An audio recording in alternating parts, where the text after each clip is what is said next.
ये नया टॉपिक शुरू करते हैं।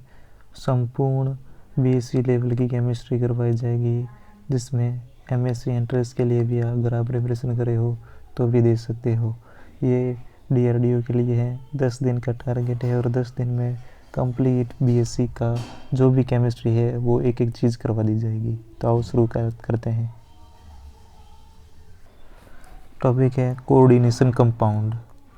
ये बहुत ही ज़्यादा इम्पोर्टेंट है टॉपिक।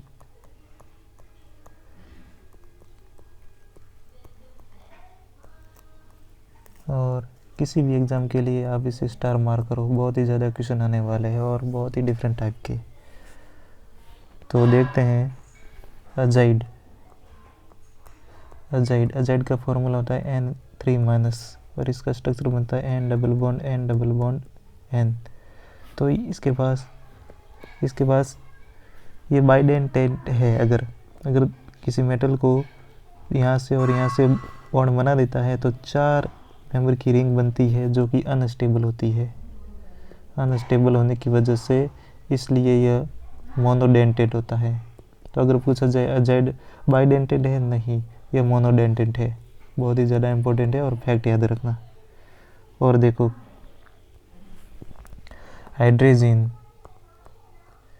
हाइड्रोजन का फॉर्मूला होता है N हाइड्रोजन और ये हाइड्रोजन। और अगर कोई मेटल है यहाँ से भी लोन पे ये अगर बना देता है तो ये 3 मेंबर की रिंग बनती है। 3 मेंबर की रिंग बहुत ही अनस्टेबल होती है, तो ये भी मोनोडेंटेट का एग्जाम्पल है। ठीक है, तो हाइड्रोजन और ये जो अजाइड और हाइड्रोजन दोनों ही मोनोडेंटेट है। बहुत ही ज़्यादा इंपॉर्टेंट है, फैक्ट याद रखना। स्ट्रक्चर देखो डीएमजी होता है डाई मिथाइल ग्लाइऑक्सीमेट। ठीक है, स्ट्रक्चर होता है NiDMG ट्वाइस, ये स्ट्रक्चर है। ठीक है, अब इसमें पूछा जाता है कि निकल की ऑक्सीडेशन स्टेट क्या है। निकल यहाँ पर Ni+2 में होता है और इसका कोऑर्डिनेशन नंबर होता है 4, यानी कि 4 एलिमेंट से जुड़ा हुआ होता है। और इसका कलर क्या होता है, रोजी रेड होता है। रोजी रेड कलर होता है इसका। ठीक है, अब इसका स्ट्रक्चर बनाते हैं। NiDMG का स्ट्रक्चर देखो, बहुत ही ज़्यादा इम्पोर्टेंट है। कुछ नहीं करो, कार्बन बनाओ, ये carbon, double bond nitrogen, di methyl, ये जोड़ो CH3, ये जोड़ा CH3। ठीक है, यहाँ पर निकल बना दो, यहाँ पर भी सेम बनाओ, carbon double bond nitrogen CH3 हो जाएगा। यहाँ पर भी CH3 और यहाँ O और H जोड़ो, यहाँ पर भी O और H जोड़ो। H यहाँ मत जोड़ो, एक सेकेंड हटा देता हूँ। ये आ जाएगा ऑक्सीजन केवल, और यहाँ O और H आएगा ताकि ये हाइड्रोजन बॉन्ड बने। यह माइनस होता है और यहाँ पर ऑक्सीजन आ गया, यह माइनस है, ये हाइड्रोजन बॉन्ड बनेगा। यहाँ पर ये हो गया बॉन्ड, डेटिव बॉन्ड बनते हैं ये 4। तो क्वेश्चन पूछा जाता है, देखो बहुत ही शानदार तरीके से क्वेश्चन पूछा जाता है। इसमें मेंबर कितने हैं इस रिंग में 1 2 3 4 और 5 मेंबर की रिंग है, तो ये भी 5 मेंबर की रिंग है। इसमें 1 2 3 4 5 6 मेंबर की रिंग है, ये भी 6 मेंबर की रिंग है। और निकल के साथ 4 बॉन्ड है, 1 बॉन्ड 2 बॉन्ड 3 बॉन्ड और 4 बॉन्ड। ये है हाइड्रोजन बॉन्ड कितने बनते हैं, हाइड्रोजन बॉन्ड एक तो ये बनता है, एक ये बनता है। ठीक है, CH3 कितने हैं, 1 2 3 और 4 CH3 जुड़े हुए हैं। तो ये पूरा स्ट्रक्चर है, बहुत ही ज़्यादा इम्पोर्टेंट है, याद रखना हमेशा ही माइंड में। एक और स्ट्रक्चर है वो भी बहुत ही ज़्यादा इम्पोर्टेंट है, जैसे CO कोबाल्ट और EDTA ethylene diamine tetra acetate होता है, इसको बोला जाता है EDTA ethylene diamine tetra acetate. बहुत ही इम्पोर्टेंट ज़्यादा है और इसका स्ट्रक्चर बहुत ही ज़्यादा इम्पोर्टेंट है। तो बनाते हैं स्ट्रक्चर EDTA का स्ट्रक्चर देखो। तो वो देखते हैं EDTA का स्ट्रक्चर। एथिलीन डाइमीन टेट्राएसीटेट बहुत ही ज़्यादा इंपॉर्टेंट है, हमेशा ही माइंड में रखो। देखो स्ट्रक्चर कैसे बनाया जाता है, CH2 single bond CH2 die amine है ना, तो नाइट्रोजन आ जाएगा और नीचे भी नाइट्रोजन आएगा, ठीक है। अब बनाओ यहाँ पर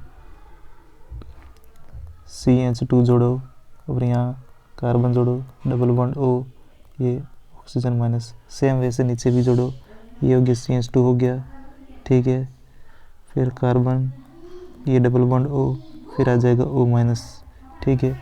नाइट्रोजन है, यहाँ पर CH2 जोड़ो, फिर कार्बन, सेम वैसा का स्ट्रक्चर है, और O माइनस, सेम यहाँ पर भी आएगा CH2, ठीक है। C डबल बॉन्ड O, फिर O माइनस, ठीक है।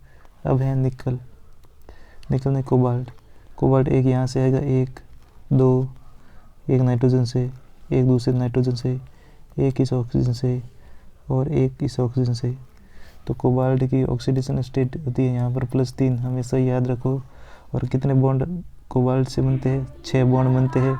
रिंग कितनी बनती है देखो, 1 रिंग, ये 2 रिंग, ये 3 रिंग, ये 4 रिंग और ये 5 रिंग, 5 रिंग बनती हैं, ठीक है। और शेप होता है इसका ऑक्टाहेड्रल शेप होती है, ऑक्टाहेड्रल शेप होती है, इसको हमेशा ही माइंड में रखो। कुछ भी पूछा जा सकता है, ओ बॉन्ड कितने होते हैं वो पूछा जाता है, CO बॉन्ड होते हैं वो पूछा जा सकता है, कुछ भी पूछा जा सकता है।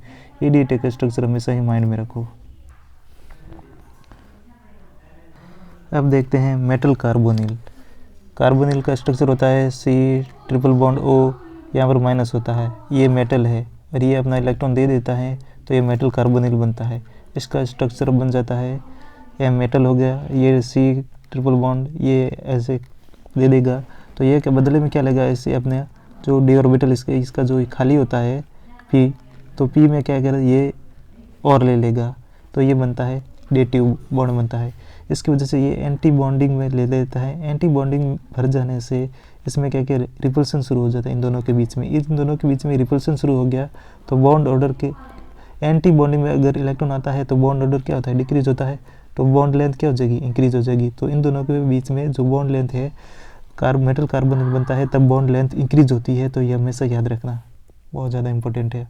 और इनके दोनों के बीच में बॉन्ड ऑर्डर इंक्रीज हो जाता है, क्यों, क्योंकि ये डबल बॉन्ड बन जाता है, ये भी शेयर कर देता है, ये भी शेयर कर देता है, तो बॉन्ड ऑर्डर इंक्रीज हो जाता है और तो बॉन्ड लेंथ डिक्रीज हो जाएगी। जबकि यहाँ पर जस्ट उल्टा होता है, तो ये हमेशा याद रखना। और इसी चीज़ को क्या बोला जाता है, सिनर्जिक बॉन्डिंग बोला जाता है, सिनर्जिक बॉन्डिंग बोला जाता है।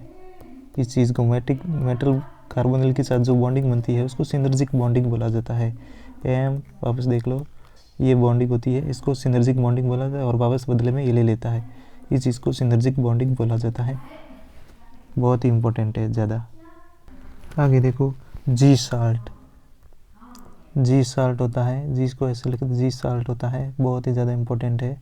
इसका जो फार्मूला होता है ये देखो, जी साल्ट है एक पोटेशियम PtCl3C2H4H2O, ये होता है जी सॉल्ट का फॉर्मूला, याद रखना, बहुत ही ज़्यादा इंपॉर्टेंट है।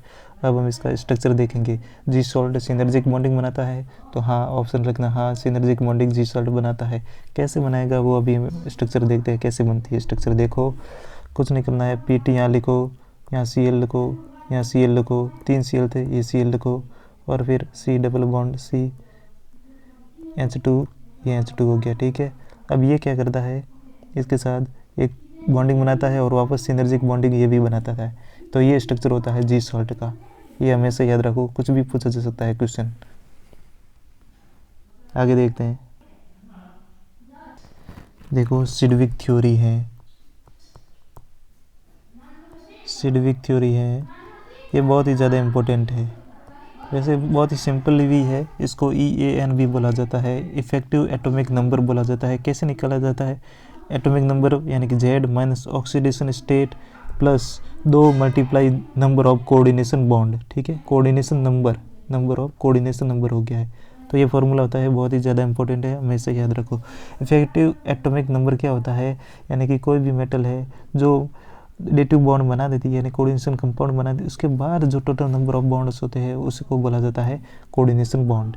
कोऑर्डिनेशन नंबर संख्या होती है, EAN बोला जाता है इसको, ध्यान रखो, हमेशा बहुत ज़्यादा इंपॉर्टेंट है।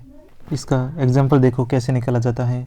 K4FeCN6, ठीक है, इसका निकालते हैं। ZFE का कितना होता है 26 होता है। Fe यहाँ पर ऑक्सीडेशन कितने ऑक्सीडेशन स्टेट में, यहाँ पर 4 है तो ऑब्वियसली ये +2 में है, यहाँ पर +2 है इसलिए -2 आ रहा है। और अगर -2 होता तो अपन +2 लिखते हैं। यहाँ पर प्लस कितना होता है 2, कोऑर्डिनेशन कितने हैं 6 है तो 6 से मल्टीप्लाई कर दो तो आंसर आता है 36। तो इसमें Fe का EAN कितना है 36 हो जाएगा। ऐसे किसी का भी निकाल सकते हो। हमेशा याद रखने के बाद यहाँ पर +2 है इसलिए यहाँ पर ऐसे -2 आया है। अगर -2 होता तो यहाँ पर माइनस माइनस प्लस हो जाता। ये हमेशा ही माइंड में रखो। आगे देखो ऑर्गेनोमेटालिक कंपाउंड, ऑर्गेनोमेटालिक कंपाउंड, ठीक है। ऑर्गेनोमेटालिक हो गया। ऑर्गेनो का मतलब क्या होता है कार्बन, यानी कार्बन और मेटल के साथ जो बॉन्ड बनता है उसको ऑर्गेनोमेटालिक कंपाउंड बोला जाता है। तो ये बस इतना बहुत ज़्यादा इंपॉर्टेंट है। आगे देखते हैं।